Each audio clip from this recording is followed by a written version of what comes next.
Hello and welcome to the TechPrane channel. In this video, network engineer Mlenga Yumba shows us how to build a campus area network using the Cisco Packet Tracer. Sit back and enjoy the ride. Hello, welcome. Today we build a campus network with Cisco Packet Tracer. Let's get started with our objectives. Design a secured segmented network. Implement DHCP services for dynamic IP allocation. Prioritize quality of service QoS for admin block and the computer lab. Integrate network printer and VoIP for admin block. Network device requirement. Router with DHCP configurations. Managed switches in devices such as desktops, laptops, smartphones. Network printer, file saver that is accessible from the internet. Key consideration: device connectivity. We are going to connect our devices on our network through a wired connection and wireless connection. Network segmentation by creating VLANs for proper management of service QoS for prioritizing traffic for selected areas such as admin block and the computer lab. Finance offers to access the file saver through the network. Installing Cisco Tracer. If you are using a Linux machine, enter the following command in your terminal and you will be able to install Cisco Packet Tracer. If you are using Windows, you open your browser and type in this URL into your browser. It will direct you to a page where you can download minimum requirement for your machine to be able to use Cisco Packet Tracer. Windows 10 or 11. macOS 10.14 on your version, Ubuntu, CPU, AMD64, 32 or 64 bits, at least a free RAM of 4 GB, free disk space of 1.4 GB, a network seg. Let us look at the overview of our network topology. So network seg, a logical subdivision of a computer network. We are going to have a network subdivided into admin block, academic area, computer lab, hostels. Adding network devices. Add each of the following devices to the topology: a router, switches, end devices, file saver, network printer, access port. So the first thing you need to do is to launch your Cisco Packet Tracer. So our Cisco Packet Tracer is now launched. So this is the workspace. I'll click on the routers and I'm going to pick just the first router. I'll click on the switch and then I'll add the switch there.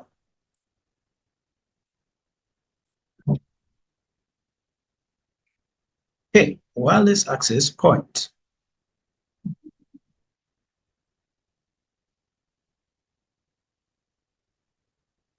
So I have the wireless access point to connect the academic area, the student hostels, via a wireless connection. Now let us add devices. I'll click on the end devices. I'm going to get the desktop, a server.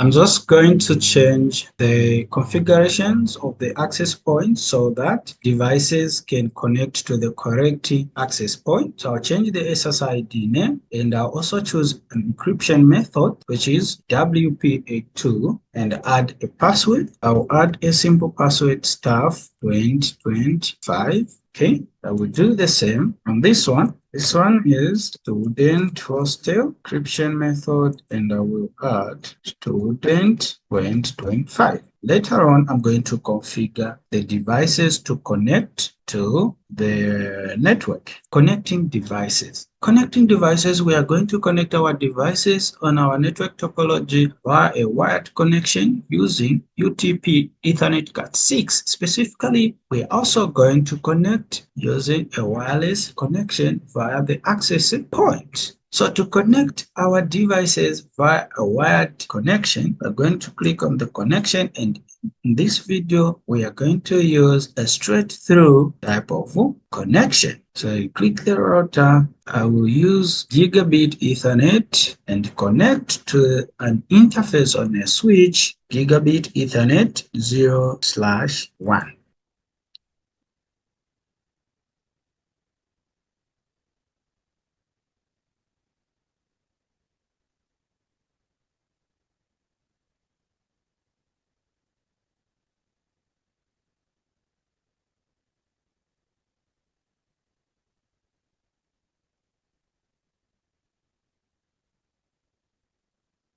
To connect end devices to a wireless connection, click on the laptop. So what we need to do is to add the wireless connection on the laptop. Turn off the laptop and then you drag this interface and then drag this interface onto the laptop. Turn back on the laptop and you go to the configurations. Wireless, the SSID we had put stuff. The encryption method was WPA2. The password was staff 2025. The moment you do this, you'll see the connection between the laptop and the access point in academic area. Click on wireless, change the SSID to staff, the pass 2025 of the connection, and the security consideration, preventing unauthorized access to sensitive resources. In order to do that, we are going to implement VLAN isolations to ensure that devices from different VLANs do not directly communicate without permission.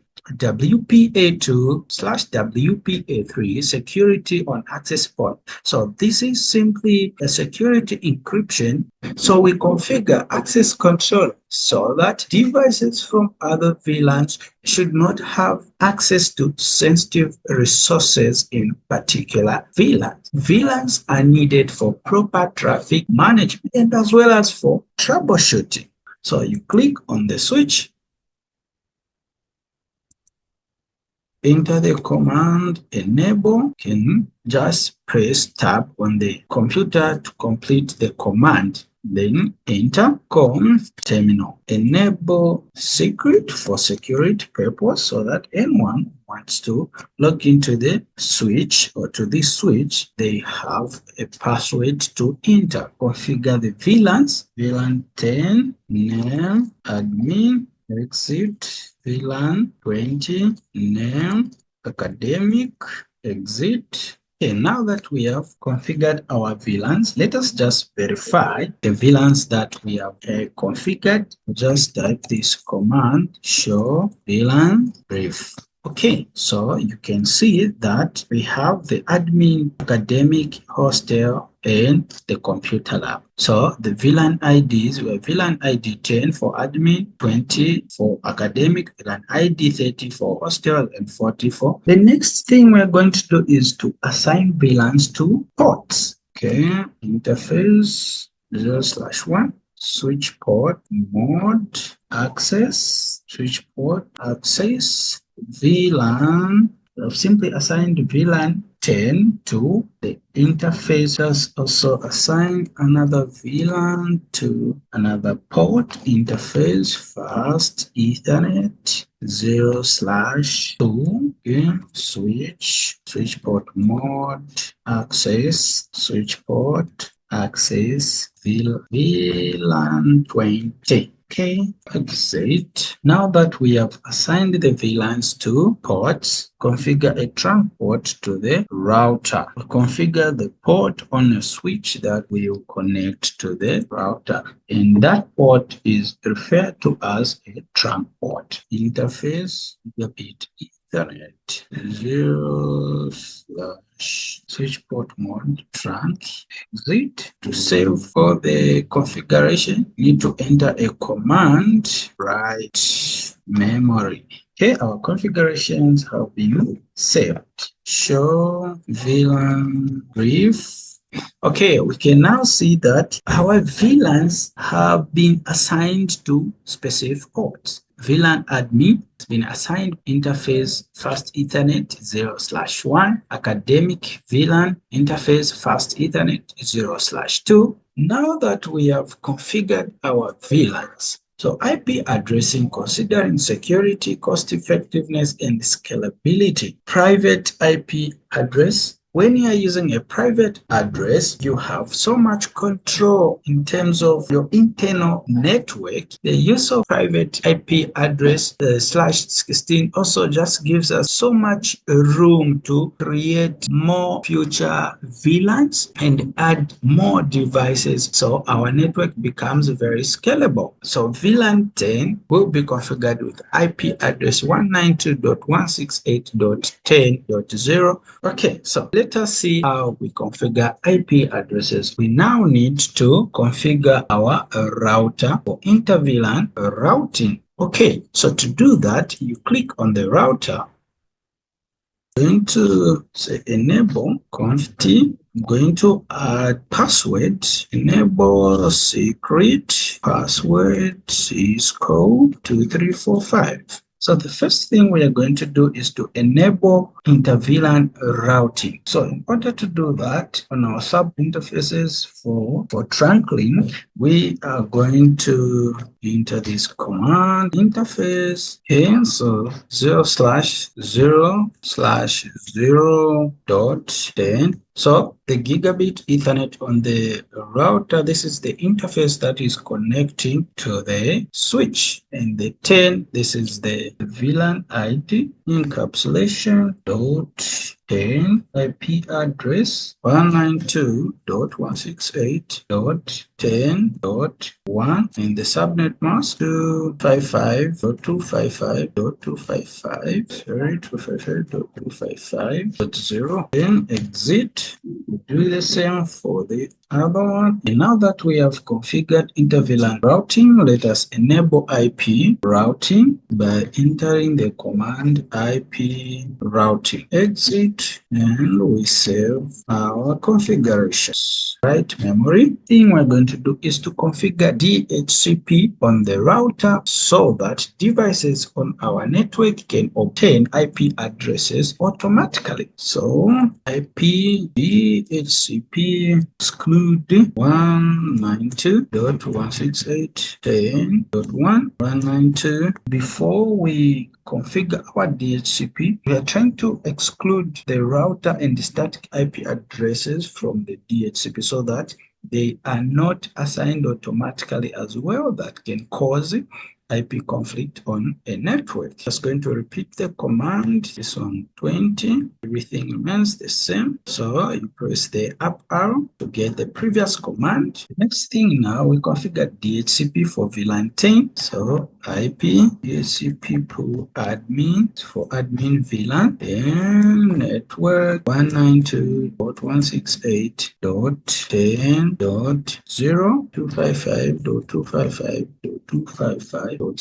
Default router 192.168.10.1. DNS server 8.8.8. Do the same for VLAN 20. Okay, so now that we have configured the DHCP for all our VLANs and saved the configurations, next step is to configure the access control list from T access list and read deny IP from where IP 192.168.30 IP address from the hostel VLAN 0.0.0.255 192.168.10.0 and 0.0.0.255. So access list limit IPN in. So with this command, we are now allowing other traffic. So let us apply the access control list on the interface, handling the inter-VLAN traffic. Okay, so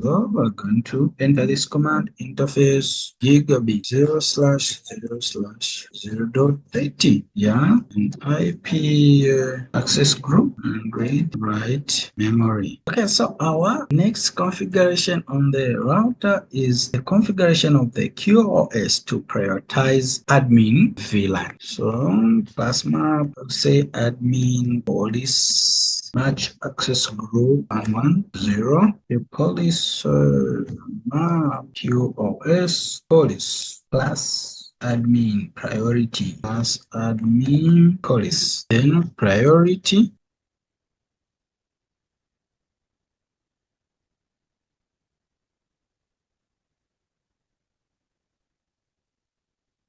Ethernet 0/0/0/0. This policy QoS policy.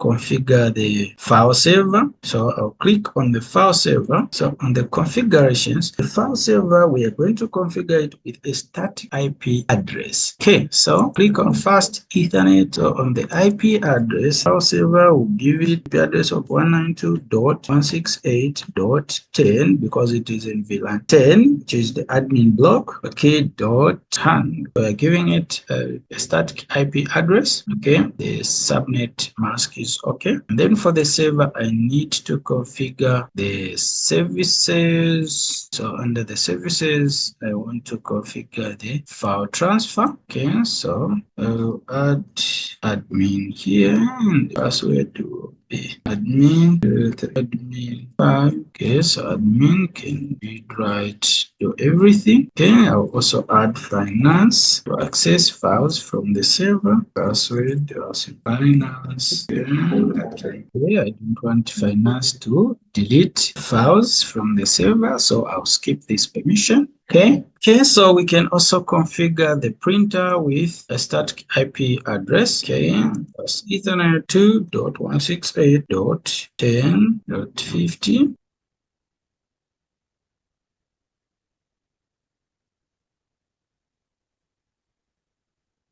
Now that we are done with IP addressing, configuring IP addresses, do testing and validating. Let us test by pinging the file server from the finance office. Test the inter-VLAN routing. Okay, so in the admin block, this is our finance here. We'll click there. Then we'll go to desktop and command prompt ping 192.168.10.100. Okay, we have a reply. Let us test for inter-VLAN routing. I'm going to ping a device from academic area, VLAN to admin. Okay, so I'll click on the laptop prompt. I'll ping the server from here, ping 192.168.10.100.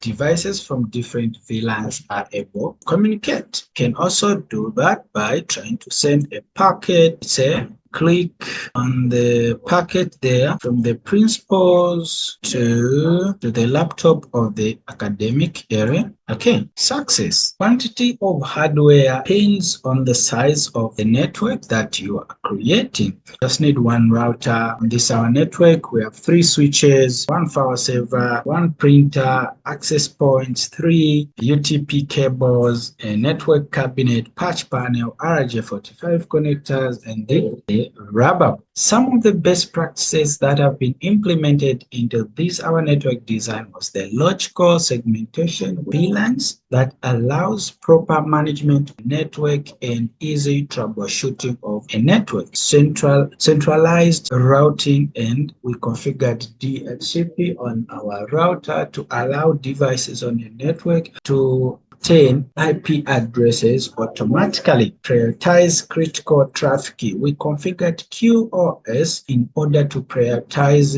critical departments so that they can have enhanced network performance. Secure communication between VLANs. So we implemented VLAN isolation to ensure that devices from different VLANs do not communicate directly without permissions or without being allowed. Scalable and redundant design, so created to be very much scalable because of the use of private IP address /16 gives us so much room to create future VLANs. In conclusion, design a network using a Cisco Packet Tracer simulation to segment the network for proper management, for proper traffic management and troubleshooting. Prioritize traffic for critical departments for enhanced network performance. Thank you so much for watching this video. If you like this video, please like the video, give it a thumbs up.